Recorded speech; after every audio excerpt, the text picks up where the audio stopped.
at the entrance here.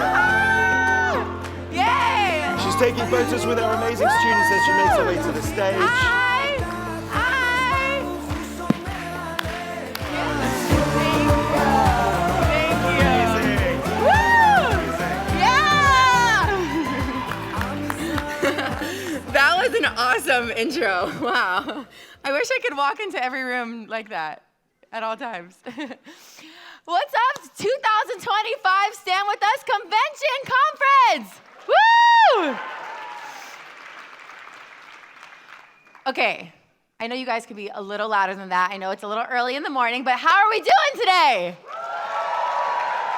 There we go. We got to get the energy going. Wow.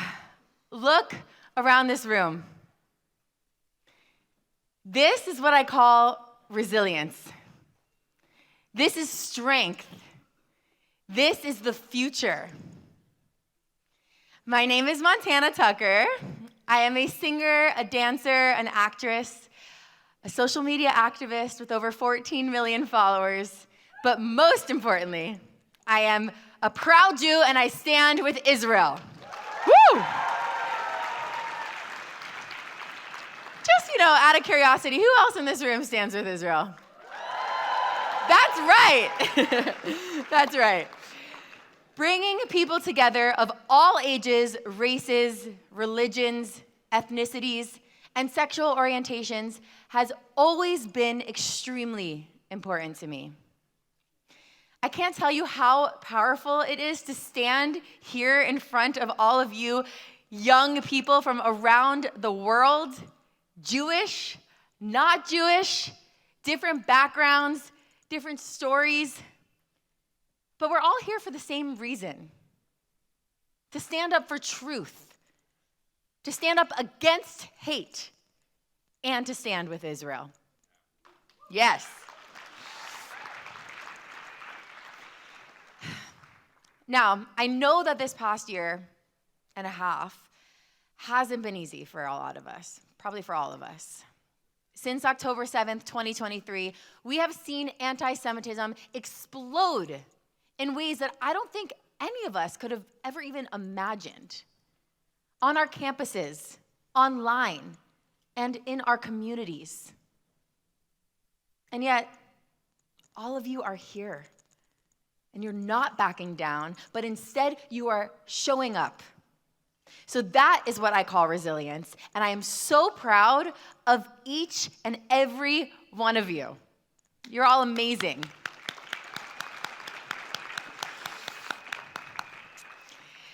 Over the past year and a half, I have been to Israel 5 different times. I've met with survivors of the kibbutzim and Nova Music Festival. I've met with many released hostages, hostage families, and people whose lives have been changed forever.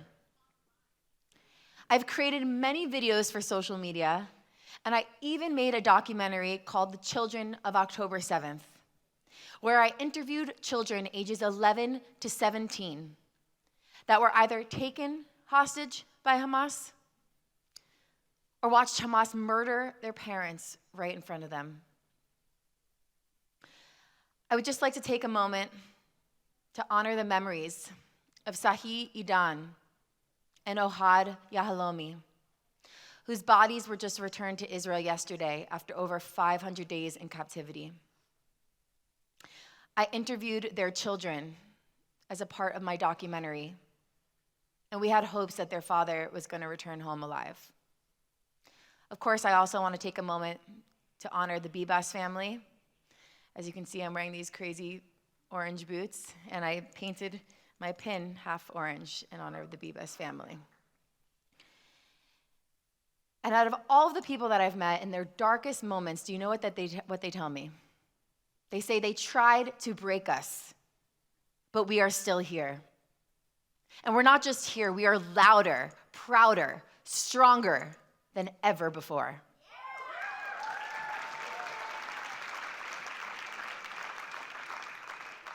Each of you in here has a voice that matters. And trust me, I know that it can feel extremely overwhelming at times. Like, how do we even begin to push back against the hate, against the lies, the pressure to stay silent? But here's the thing. You already are. Because every post that you share, every conversation that you have, every time that you refuse to be silent, you're making an impact. Yes. I love that energy. Come on. You don't have to have the 14 million followers to make a difference, okay? All it takes is for one person to change the world. And you are not alone. Clearly, look around. This is a movement that you are a part of. This is a family. And I am so proud and honored to stand with all of you. Am Yisrael Chai, yes. I, of course, just want to thank Stand With Us so much. Stand With Us is the most incredible organization, am I right? I mean, really, from day one, they have supported me and my content and my work, and I'm just so honored to be here with you all, really. So thank you for having me. Thank you. I love you guys so much, really. And thank you all for standing up in your communities and for continuing to fight every single day. You know, never forget that they have tried to silence us. From the beginning of time, they have tried to silence us. But no matter what, we are still here, and we will always be here. Am I right? I love you all so much. Thank you again. Am Yisrael Chai. Woo! Rise! Yay! Yay. Hi. So great to see you. You too. So great to see you. How great is she?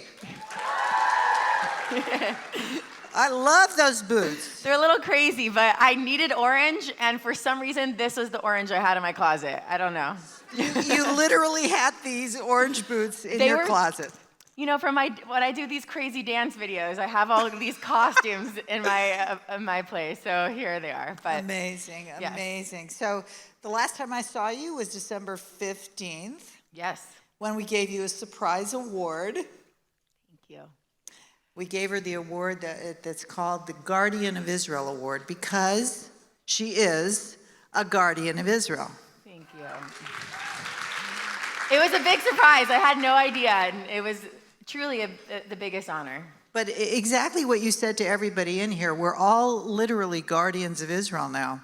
Every single one, you know, the people all the time say, thank you so much for what you're doing. And I'm like, no, thank you. Because every time you show up to an event, every time you post online, whatever it is that you can do to do your part, like we're all doing it. My part is posting on social media and making sure I'm creating the content and I'm speaking out whenever I can.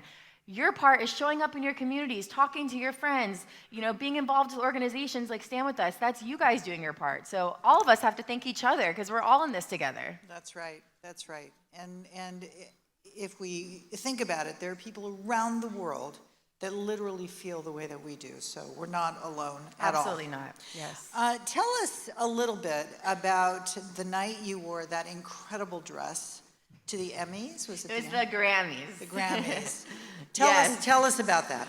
Oh my goodness. So as an artist who be asked to go to the Grammys is like the biggest honor, and I was so excited. And I've been involved in, I mean, I'm sure all of you guys have all these group chats that have been, you know, come about since October 7th. And we were trying to get people to just wear the yellow pin to the previous award shows, and it was so difficult just to get people to just wear this yellow pin. And when I got asked to go to the Grammys, I was like, okay, I have to make sure that people cannot miss my message. And I felt that a small yellow pin wouldn't do what I wanted to do justice. So I contacted an Israeli designer that I know in Los Angeles. Her name is Ortal. Her brand is Made by ILA, which is Israel and LA. I gave her like less than a week to create this dress. So at the time, she wasn't very happy with me, but now she is, of course. And I just had this crazy idea, and I was like, I just want to make sure that anyone that sees me knows exactly what I'm standing for and what I represent. And so we came up with this idea to do this dress, and I never get nervous. Like, I speak on stage all the time. I perform on stage. I promise you I never get nervous, but the second I walked out there and I was in the dress and I was alone, I was like, oh my gosh, I'm like here alone, I'm doing this. And they, everyone started going crazy, taking photos, whatever, and that's just normal on a red carpet, so I didn't think anything too much of it. And the second I walked off the carpet, one of the handlers for the Recording Academy comes up to me and she's like, okay, did you get all your content? Like she was trying to kind of scurry me off the carpet. And I was like, no, I just got here, you took my phone, everything. And she said, well, comms called and they said they're very disappointed in your dress. And they said that it's too political and we don't do politics here at the Grammys. So I'm like, okay, that's so interesting. Are you aware of what this ribbon actually stands for? It's actually not political at all. And she didn't really know what to say. I think she was just doing her job, relaying the message. And she was like, okay, well, can you remove the ribbon? Is it possible for you to take it off? And I was like, absolutely not. Even if it was possible, no way. Yeah, like, are you kidding? No way. And then she was like, all right, you could go back out there, but unfortunately the Recording Academy can't share any of your content. And I was like, wow, okay, this just happened. So I walk out there, then 2 minutes later, Harvey Mason Jr., who's actually the head of the whole Recording Academy, saw my dress and said, wow, I love your dress. Thank you so much for wearing that. Can we take a photo? And then it was this big moment. I was like, oh my gosh. But, I got a lot of very negative stares online. There were a lot of, negative things about it, but the most important thing that came out of that were actually two things. One, I heard from the hostage families that I built relationships already of them messaging me saying, thank you so much for doing this for us. We finally feel seen outside of our echo chamber, and we finally feel like someone is speaking up for us and doing something for us. And then also just the Jewish community around the world. I mean, the craziest thing is little girls for Purim last year created dresses like my dress, wow, and wore it for Purim. And wow, it was like, I would have never in a million years, if you would have asked me a million years ago, like, little girls are going to dress up like you for Purim, I'd be like, no way.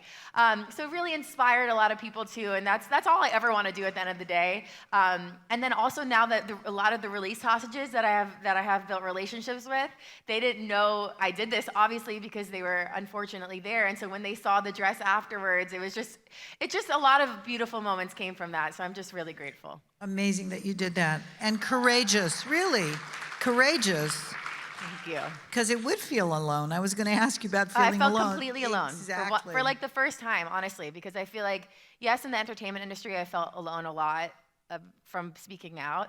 But I think like red carpets are just, I've done so many of them, but like every time you go and do them, they're like, you have anxiety. You can't not. It's like a million cameras are at you, screaming at you every way. You're having to pose and suck in and make sure you look good. So it's a lot going on at once. And honestly, like what gave me the strength is just to know like I'm doing this for such a big purpose. And if I can make an impact in this small way by wearing a dress, we have IDF that is on the front lines fighting every single day. So I have literally no excuse to put on a dress at the Grammys, so. Amazing, amazing. I love how authentic you are, by the way, in brackets. She's so authentic. She has to suck in, like, what are you sucking in? I probably should have said that. I don't know why I just said that. She got to suck right. We're all family here, right? Yeah, yes, exactly. But I have to just comment on how authentic you are. Granddaughter of Holocaust survivors. Yes. Is your mom in the room? Yeah, where's my mom? Michelle, where are you? Michelle Tucker. Michelle, let's give her a shout out. Everyone.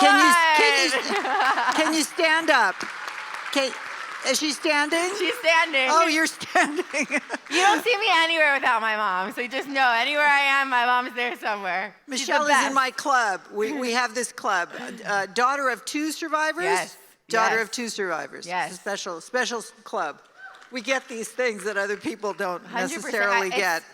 It is so true. I mean, I personally, both my grandparents and my mom, of course, they passed it on to my mom, have taught me everything and taught me about resilience, about never giving up, about loving people for their kind hearts, souls, not for their religion, their race, ethnicity. I was always instilled those values in me from birth, and I grew up hearing their stories about the Holocaust, and you can't even understand, right, what they have gone through. And then now you kind of start understanding of what is happening now.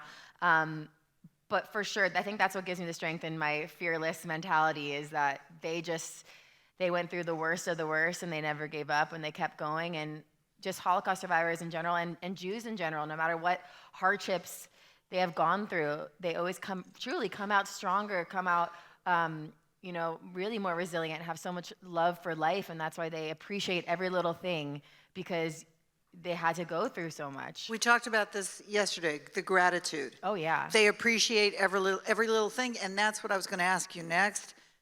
Did you witness gratitude from your grandparents? Oh, Are my they gosh. living? Are they still living? So unfortunately, my Zadie passed away 5 years ago at age 97, but my grandma Lily is still alive at age 96, but unfortunately has Alzheimer's disease of over 15 years. So I say that Alzheimer's disease is the worst disease, but I almost say, like, I'm thankful she doesn't know what's going on right now, because truly I can't imagine what both my grandparents would do. I mean, they spoke at Holocaust education was so important to them. My Zadie specifically would wear pins every day that said, "I'm a survivor, never forget, and never again." And he would talk to any single person that he met about his time in the Holocaust and to make sure this never happens again. And they would speak at all the schools down in Florida, where I'm from. And so I truly can't imagine what both of them would say if they were around. Well, my grandma knew what was going on if my Zadie was around now to see what is happening. I know of a few Holocaust survivors that refused to leave their homes. It's terrible. After October 7th. And it took them a while to sort of, get up and get out. It's so tragic. By the way, how many of you guys are grandchildren of survivors? Wow. Can you look at that? Wow. Can you stand up for just a minute? Yes, grandchildren or children of survivors? Wow. Grandchildren. Wow. Look at that. Look at that. Wow. Amazing. It's so you special. See that?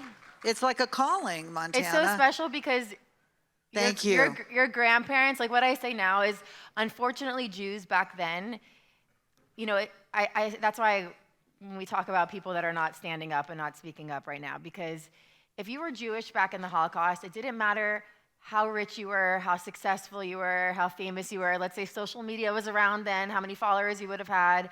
It wouldn't matter. If you were Jewish, you were put on that list, and that was it. It didn't matter. So nowadays, people that are not standing up, I just can't comprehend it for me. But you guys being the descendants of Holocaust survivors, by you being here and being a part of Stand With Us and using your voice and making a difference, if your grandparents aren't alive, I know you're making them so proud. And if they are alive, I know I'm sure have told you many times how proud they are of you all. So it really is so special for you to be carrying their legacy and making this difference that they wish they could have done, really. So this is so special and amazing. Every single year we ask, and every single year the new crop of leaders on campus and in high schools, there's a significant number. It's like 1/3 at least of all of us that are descendants of Holocaust survivors. On another note, before we have to end, because I'm getting signals here. Sorry, I need to learn how to spark notes my stories. You're great. No, tell us a little bit about your new film. Tell us.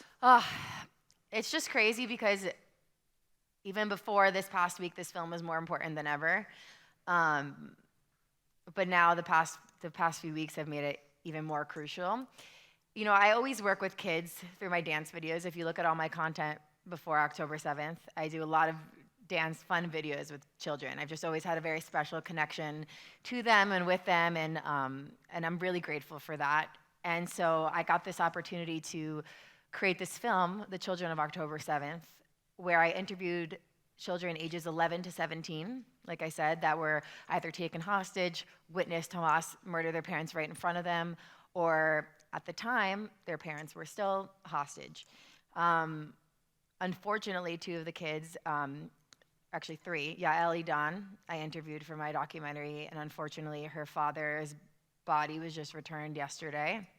And Eitan and Yael Ya'alomi, their father also, Ohad Ya'alomi, his body was returned yesterday as well. And when I interview these kids, their strength to tell me to have to recount their experience a year later. I interviewed them a year after October 7th. And to have them be able to really relive this experience, but they wanted to share this with me. they felt comfortable sharing this with me, and their parents and their family felt comfortable for them to share this experience and their testimonies with me. I told them that I would do everything that I can to make sure that this is getting out there and that people hear their stories, their testimonies, and people never forget. And we've shared a few clips online. Actually, Stand With Us has collaborated with me on social media to post this. And already the reactions from the documentary, not just from the Jewish community or for the pro-Israel community, but if you look through the comments, really from people around the world that aren't necessarily pro-Israel or aren't Jewish, really feeling these kids' testimonies and really understanding in a different way. And I think there's been so much content that has come out since October 7th, and all of it is so important, and we need to keep sharing it and keep making sure it's seen and heard. But I think hearing directly from these children, it opens it up in just a very different way, and it's extremely heartbreaking, but it's so important. And for me, it's the most important to get to the younger generation as well, to make sure that these younger ones hear and they can relate to these kids. I mean, one of the kids, they took the mother's cell phone and started a live stream on Facebook. That's so relatable to all of us. We all go on social media and do live streams all the time. So it's already making a big impact, and it is going to be on a streamer, which I don't know if I can fully announce exactly which one yet. Yes? Okay, it's going to be on Paramount Plus April 23rd. So, yes, so it's coming out, and I just want to make sure the world sees it, and I'm doing everything for these kids and make sure that people hear their voices and don't forget what happened.